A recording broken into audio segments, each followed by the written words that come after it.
अस्सलाम वालेकुम फ्रेंड्स, कैसे हैं आप सब? I am sure all are fine. This is Mubashar Iqbal Chauhan, advocate high court. बहुत इंटरेस्टिंग टॉपिक है आज हमारा फाइनेंस क्राइम से रिलेटेड, जिसके अंदर 406 489F और इस तरह के और बाकी डिफरेंट जो क्राइम्स हैं जो निगोशिएबल इंस्ट्रूमेंट के साथ डील करते हैं उनसे रिलेटेड है। अक्सर मेरे जूनियर स्टूडेंट्स या कोलीग दोस्त अहबाब ये पूछते हैं कि जी 489F 3 साल सजा है, इसमें जमानतें नहीं होती, क्या वजूहात हैं? तो मैं ये चीज अक्सर, अगर हम मदई की तरफ से हैं तो अदालतों भी इस चीज को बहस का हिस्सा बनाते हैं कि 489F is not a single section. 489F दो और सेक्शन के साथ डील करता है जिसके बारे में लोगों को नॉलेज ही नहीं, अवेयरनेस ही नहीं है। वो दो कौन से लॉज हैं जो 489F को ज्यादा संगीन और ज्यादा खतरनाक बनाते हैं, जिसकी वजह से यहां पर बेल्स नहीं होती, अगर बेल्स हो जाए तो सजाएं भी होती हैं। यहां पर अगर आपका केस कमजोर है और आपकी डायरेक्टली ट्रांजैक्शन है तो, और फिर ये एक ऐसा सेक्शन है जहां पर ना सिर्फ pre arrest, post arrest bails भी नहीं होती यहां पर मोस्टली। तो ये दो और सेक्शंस भी हैं जिनके बारे में लगभग लोगों को नॉलेज नहीं। उस पर मैं आज आपको वो दो सेक्शन भी बताता हूं जो 489F के साथ अटैच होकर इसको ज्यादा मजबूत और संगीन बनाते हैं मुजरम के अगेंस्ट। और इसके ऊपर मैं आपको एक जजमेंट भी दूंगा जो मदई की फेवर में बहुत ज्यादा इस्तेमाल हो सकती है अगर आप मुलजम के खिलाफ हैं FIR के अंदर। फर्स्टली 489F की डेफिनेशन अक्सर मैं जिक्र कर चुका हूं। Fulfilment of obligations, repayment of loan है, ये दो इसेंशियल्स हैं।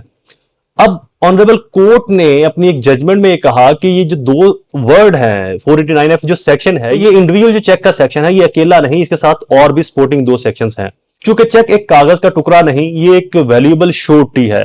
वैल्यूएबल श्योरिटी कहां मेंशन है? PPC के सेक्शन 30 में। सेक्शन 30 ये कहता है कि वैल्यूएबल श्योरिटी डॉक्यूमेंट्स का एक ऐसा टुकड़ा जहां से लीगल राइट अराइज हो, जहां पर लाइबिलिटीज अराइज हो, जहां पर राइट, लाइबिलिटीज, कंसीडरेशन, मतलब एक ग्रुप ऑफ प्रिंसिपल बन जाए। ये ग्रुप ऑफ प्रिंसिपल हमें लॉ ऑफ कॉन्ट्रैक्ट के अंदर भी ऑफर, एक्सेप्टेंस, प्रपोजल और कंसीडरेशन की सूरत में नजर आता है। तो वहां पर ये सिविल लाइबिलिटीज की सूरत में आ जाता है।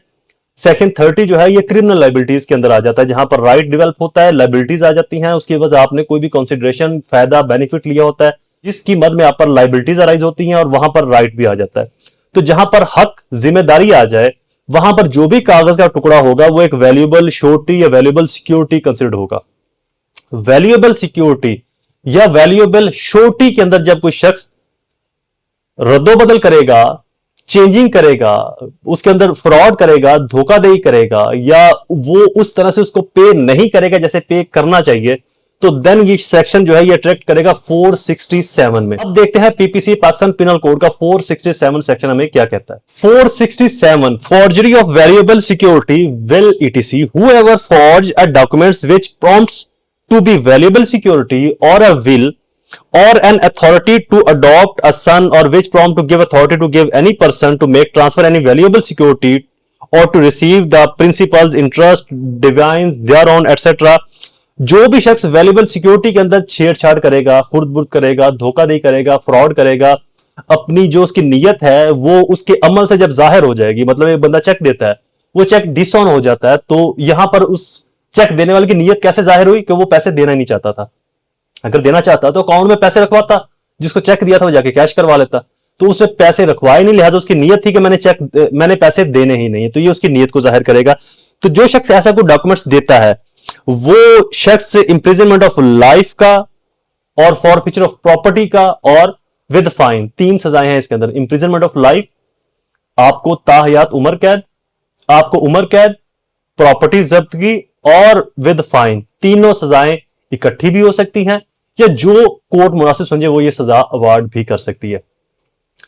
अब आते हैं वापस 489F के ऊपर। 489F इटसेल्फ सिर्फ 3 साल सजा है, लेकिन जब 489F को सेक्शन 30 PPC और सेक्शन 467 के साथ मिलाकर पढ़ा जाता है तो इसकी सजा ह्यूज हो जाती है। तो जो 489F का पर्पस है वो फिर स्ट्रांगली फुलफिल होता है, जिसकी वजह से 489F बजाहिर छोटा सेक्शन है लेकिन अपनी हैबत में, अपनी दहशत में इतना बड़ा है कि बड़े बड़े लोग इस सेक्शन से और इस लॉ से कामते हैं और हाथ नहीं डालते बिलों के अंदर। तो लिहाजा जो फाइनेंस क्राइम है ये सिर्फ एक लॉ या एक सेक्शन से डील नहीं करता, ये ग्रुप ऑफ प्रिंसिपल्स के साथ डील करता है।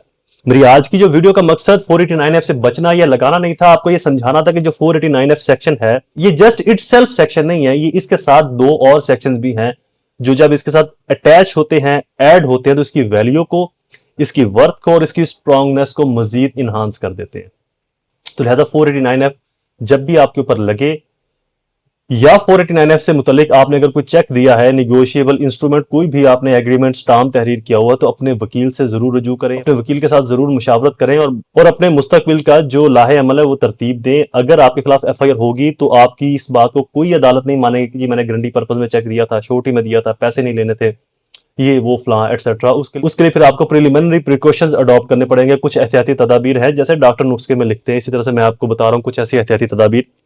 उनके लिए वैसे मेरी वीडियो अपलोड हो चुकी है, मेरे इसी चैनल के अंदर जाएं आप, 489F या फाइनेंस क्राइम, मेरे इसी चैनल में जाएं तो वहां पर आप थंबनेल से नजर आ जाएगी वो वीडियो कि आपको प्रिकॉशन मेजरमेंट या एहतियाती तदाबीर कौन सी अडॉप्ट करनी चाहिए। चेक अगर दे दिया है या पेमेंट सारी क्लियर कर ली है या वो शख्स FIR करवा रहा है या वो FIR करवा चुका है, तो इसके साथ आपको कुछ सिविल लाइबिलिटीज भी फुलफिल करनी पड़ेंगी। इसकी जजमेंट आपको लिखवा दो, जजमेंट भी लिखे 2025 LHC 5326 ये जजमेंट है। ये जजमेंट इन्हीं 3 सेक्शन के साथ डील करती है और ये तो इन तीनों सेक्शंस को इस जजमेंट के अंदर बड़ी तफसील के साथ जिक्र किया गया। वीडियो इज कंप्लीट, दोबारा हाजिर होगा किसी और इन्फॉर्मेटिव वीडियो के साथ। तब तक मुझे अपनी दुआओं में जरूर याद रखें। अल्लाह ताला आप सबका हामी नासिर। वस्सलाम।